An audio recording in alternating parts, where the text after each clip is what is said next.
নিশ্চয়ই তোমরা এত আয়োজন দেখে বুঝতেই পারছো যে আমি আজকে কিসের ভিডিও করেছি। হ্যাঁ, অবশ্যই মা মনসাকে সন্তুষ্টি করার জন্যই আজকে এই এত আয়োজন। আর শুধু মা মনসাকে নয়, নিজেদের সন্তুষ্টির জন্য এত কিছু আয়োজন করা। তার কারণ মানুষ দুবেলার দুমুঠো ভাত খাবে বলেই, ভালো মন্দ খাবে বলেই এত কিছু করে। যাই হোক, তোমাদের বলে রাখি, এটা আমাদের রান্না পুজো নয়, আমার মামার বাড়ির রান্না পুজো। আমাদের রান্না পুজো নেই, তাই প্রতি বছরই মামার বাড়ি বা কোনো বছর যেতে পারি না, মামার বাড়ি চলে যাই। আর এই যে উনুনটা দেখছো, এটা কিন্তু 12 মাসে উনুন না, এটা শুধুমাত্র রান্না পুজোর সময়তেই আমার ছোটো মামা বা বড় মামা যে কেউ উনুনটা বানায়, আবার 3 দিন পর এই উনুনটা ভেঙে দিতে হয়। তো এখন হচ্ছে যে ছোটো মামি করছে, উনুনে কারুকার্য করে নিচ্ছে, মানে ওই আর কি একটু আলপনা টালপনা স্বস্তিকারে এঁকে দেওয়া। আর তারপরে হচ্ছে যে উনুনে এদিকে কড়া আর একদিকে ভাত, দুদিকে দুটো রান্না বসিয়ে দেওয়া হয়েছে। তারপরে ছোটো মামি একটু আর কি সন্ধে টন্ধে দিয়ে দিল, মানে সন্ধে দিল, তার সাথে উনুনটাকে পুজো করে নিল, ধূপ মোমবাতি ধূপ প্রদীপ দেখিয়ে দিল। আর এবার ওরা হচ্ছে রান্না শুরু করবে। একজন উনুনে বসবে, একজন উনুন জ্বালবে, একটু পরে তোমরা দেখতে পাবে সব ভিডিও। আর এইদিকে বড় মামি আনাজ কাটা শুরু করে দিয়েছে, আর ছোটো মামিও শাক বাজিয়ে দিয়েছে।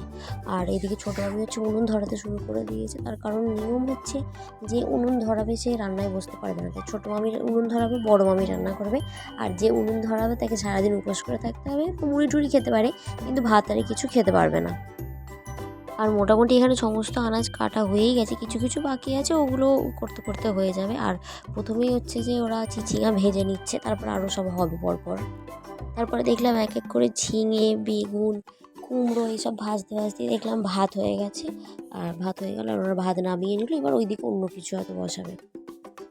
তারপরে সুন্দর করে কলাপাতার মধ্যে সমস্ত ভাজাগুলো থালা থেকে তুলে কলাপাতার মধ্যে সাজিয়ে রাখা হচ্ছে। আর ছোটো মামি তো ওইদিকে নারকেল করা শুরু করেই দিয়েছে। এটাই আমার সবচেয়ে প্রিয় খাবার, সেটা হচ্ছে যে নারকেল। সব জায়গায় দেখেছি যে নারকেল ছোটো ছোটো করে কেটে ভাজে, আমার মামার বাড়িতে একমাত্র গুড় দিয়ে কুড়ে নারকেল ভাজে, যেটা খেতে দুর্দান্ত হয়, আমার খুবই ভালো লাগে। আর তারপরে এটা মনে হয় করলা ভাজছে। আর সব কিছুই ভেজে ভেজেই কলা পাতার মধ্যে রাখা হবে। কুমড়োটাও হয়ে গেল। এবার ছোটো মামি এখানে গামলি নিয়ে চলে এসেছে ভাতের হাঁড়ি উপর করার জন্য। আর পটলের সেকেন্ড ব্যাচও শুরু হয়ে গেছে। সব ভাজা মোটামুটি কলা পাতার মধ্যে রেখেই দেওয়া হচ্ছে, যেটা আমার দেখতে খুবই ভালো লাগছে। আর এখানে কলাটাকে আগে সেদ্ধ করে নিচ্ছে, তার কারণ যতটা ভাজতে সুবিধে হয়। আর ফটাফট তো সব হচ্ছে, তোমরা দেখতেই পাচ্ছ। এরপর আরও ভালোভাবে দেখতে হবে। এটা মনে হচ্ছে আলু, হ্যাঁ আলু ভাজছে, আরও অনেক ভাজা আছে, সব খেতে খেতে দিন শেষ হয়ে যাবে। আর এদিকে কলাও ভেজে চলে এলো, আর পেছন এদিকে আলুও চলে এলো। আর এদিকে যেদিকটা ভাত হচ্ছিল, ভাত হয়ে যাওয়ার পরে ওইদিকে ডাল বসিয়ে দেওয়া হচ্ছে। এটা একটা অন্য হাঁড়ি, পিতলের হাঁড়ি, সমস্ত রান্না পিতলের হাঁড়ি আর লোহার কড়াতেই হয়। এই ডালটাও কিন্তু রান্না পুজোর একটা গুরুত্বপূর্ণ পদ, কারণ এই ডালটা দারুণ খেতে হয়। আর এদিকে ভালো করে দেখো, দূর থেকে একটু ক্যামেরাটা নিয়ে ভিডিও করে যে সমস্ত আয়োজন করেছে দুটো মামি মিলে, দেখো তোমরা সবাই। ব্যাস, শশাটাও এখানে ভাজা হয়ে গেল, আর বেশি কিছু বাকি নেই। এবার শুধু ওল আর নারকেল বাকি আছে। ওল ভাজা, আমি ওল খুব একটা খাই না, কিন্তু যেহেতু গুড় দিয়ে ওল ভাজা হয় তাই খেয়েছিলাম, তবে বেশি খেতে পারিনি, 2-1টা খেয়েছি। এই তো এখানে হচ্ছে যে ওলের মধ্যে গুড় দেওয়া হয়ে গেল, আর ব্যাস একদম গরমা গরম গুড় ওল রেডি। একটু ভালো করে ভাজাভুজিগুলো দেখে নাও কেমন লাগছে বলো। সবজি ভাজা শেষ, এবার মাছের পালা। মাছে নুন হলুদ মাখানো হচ্ছে। রাত্রেবেলা শুধুমাত্র ইলিশ মাছই হয়েছিল, তার কারণ হচ্ছে অন্য কোনো মাছ হয়নি।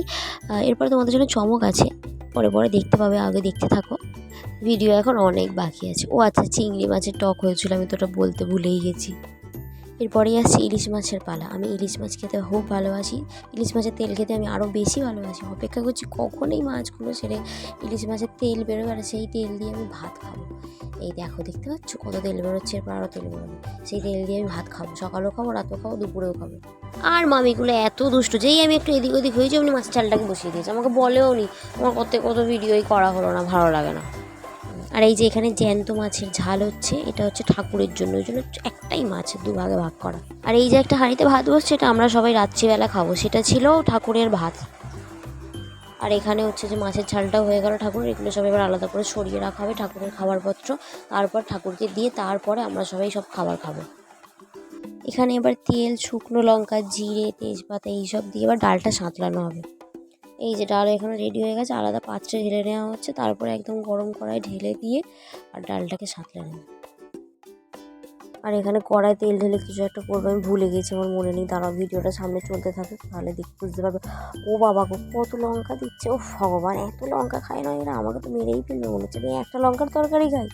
যেমন মামা তেমন মামি তেমন ভাইগুলো, আর তেমন দিদাটাও, সব ঝালে পড়া তরকারি খাবে। কী আর বলবো, এটা মনে হচ্ছে মাছের ঝাল হবে সর্ষে বাটা দিয়ে, মনে তো তাই হচ্ছে। দেখি সামনে এগোতেই তো হলুদ টলুদ দিয়ে দিচ্ছে, এত লঙ্কা দিয়েছে, তার মানে সর্ষে বাটা দিয়ে মাছের ঝালই হবে।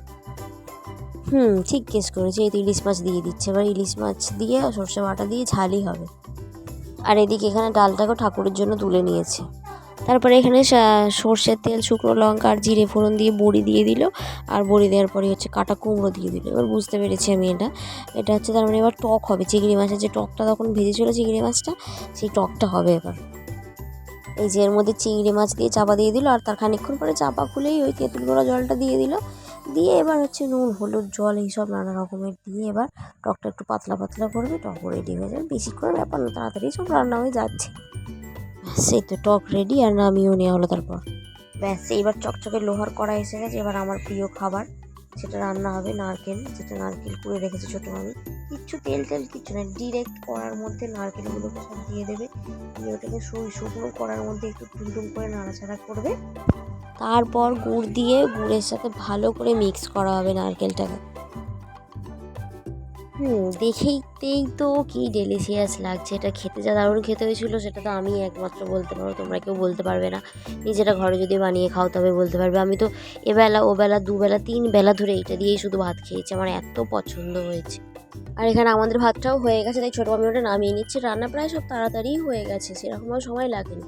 আর এই যে দেখো নারকেলের কালারটা দেখছো কি সুন্দর এসেছে। আর বলে রাখি, এটাই হচ্ছে আমাদের শেষ পদ, এরপর আর কোনো রান্না নেই। এই যে নারকেল নামিয়ে নিল, আর কোনো রান্না নেই, সব হয়ে গেল এবার। আর এটা হচ্ছে শনিবার রাতের শ্যুট, এখনও রবিবার সারাদিনের শ্যুট বাকি আছে, তাই আগে দেখতে থাকো। আর এই যে এখানে ঠাকুরের জন্য সমস্ত খাবার আলাদা করে তুলে রাখা হয়েছে, ভগবানকে ভোগ নিবেদন করে তারপরে এবার আমরা খেতে বসতে পারবো সবাই। আর এই যে এখানে সমস্ত খাবারে চাপা টাপা দিয়ে ভাতের হাঁড়িতে জল ঢেলে দেওয়া হলো, পান্তা ভাতের মতো হয়ে যাবে ঠাকুরের প্রসাদ। আর তারপরে এবার এইগুলোকে সব ভালো করে কলা পাতা নিয়ে এরপর সব ভালোভাবে চাপা দিয়ে দেবে, যাতে খাবারটা ভালো থাকে, কোনোভাবেই না কিছু গণ্ডগোল হয়। আর তারপরে মামি হচ্ছে যে এখানে দেবে, মানে একটা ঘুঁটে দিয়ে বা গোবর দিয়ে একটা কিছু গন্ডি মতো দিয়ে দেওয়া হয়, সেরকমই কিছু একটা দিয়ে দেবে। আমি এটা জানতাম না, এই প্রথম দেখছি, এর আগে কোনোদিনও খেয়াল করিনি। আর তারপর প্রণাম করে মামি একটু ঢাক বাজিয়ে দেবে, তারপরে আমরা খেতে যাব। এই যে খেতে বসে গেছি, ছোটো মামা সোনু একদিকে বসে পড়েছে, শুরু করতে গেছে খাওয়া। আর তারপরে এইদিকে হচ্ছে যে বড় মামা ও দিদা এরা সবাই বসে পড়েছে, মামিরা খেতে দিচ্ছে। আর এরপরে আমি এদের খাওয়া হয়ে গেলে আমি তারপরে মামিদের সাথে বসবো। আর এইখানে আমাকে কলা পাতায় গরম গরম ভাত দিয়ে দিয়েছে, তারপর ইলিশ মাছের তেল, আলু ভাজা, আলু সেদ্ধ, পটল ভাজা, কি এটা উচ্ছে ভাজা, বেগুন ভাজা, কুমড়ো ভাজা, তারপরে যত রকম ভাজা হয়েছিল, ওল ভাজা, সব একসাথে পরপর দিয়ে দিল, সমস্ত রকম ভাজা সুন্দর করে সাজিয়ে দিল। আর তারপরে হচ্ছে গিয়ে ভাতের উপরে, এক্ষুনি দেখতে পাবে তোমরা, ভাতের উপরে ইলিশ মাছটা কেমন সুন্দর করে আমার মামি বসিয়ে দেবে, দেখতে পাবে এক্ষুনি তোমরা। এই দেখো, দেখেছো, এক এক করে সব দিয়ে দেবে, এইভাবেই সাজিয়ে গুছিয়ে আমাকে খেতে দেবে। আমার বাড়ি গেলে এটাই তো লাভ, সবসময় খুব আদর যত্ন পাওয়া যাবে। আর এখানে আমার প্রিয় জিনিসটাও চলে এলো, সেটা হচ্ছে নারকেল ভাজা। এরপরে মনে হয় ডাল ভাজা, ডাল সেদ্ধটা দেবে, ওটাও কিন্তু খুব সুন্দর খেতে হয়েছিল। এই দেখো এসে গেছে ডাল সেদ্ধ, এটাও কিন্তু খুব দারুণ খেতে হয়েছে, আমি ওই জন্য এতটা নিয়ে খেয়েছি।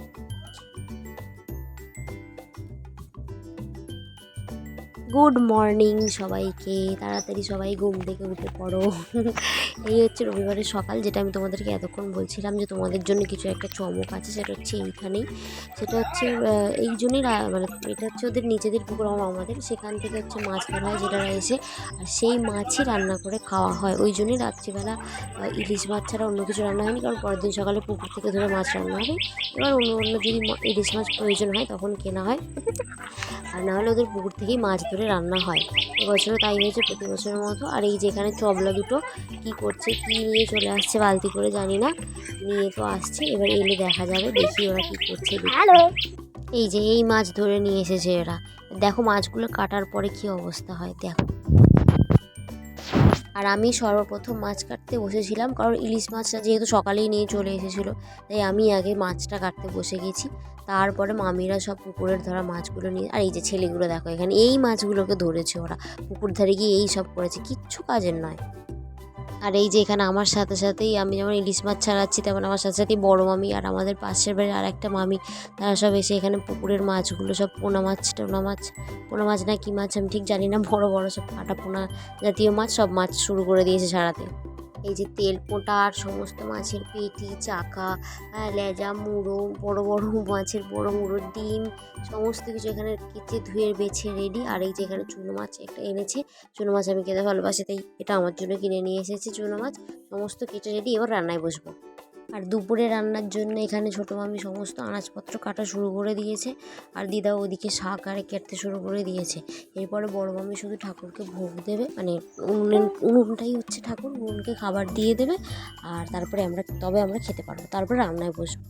আর এই ভিডিওটা এখানেই শেষ করছি, তার কারণ যেহেতু আমি নিজেই রান্নায় বসেছিলাম, তাই এর থেকে বেশি ভিডিও আর শ্যুট করতে পারিনি। এতটুকুই হয়েছে, যতটুকু ভিডিও করতে পেরেছি তোমাদের সাথে শেয়ার করেছি। যদি ভিডিওটা ভালো লেগে থাকে তাহলে অবশ্যই একটা লাইক, কমেন্ট, শেয়ার করো। আর আমার বাড়ির রান্না পুজো তোমাদের কেমন লাগলো সেটা আমাকে অবশ্যই কমেন্ট করে জানিও। Thank you.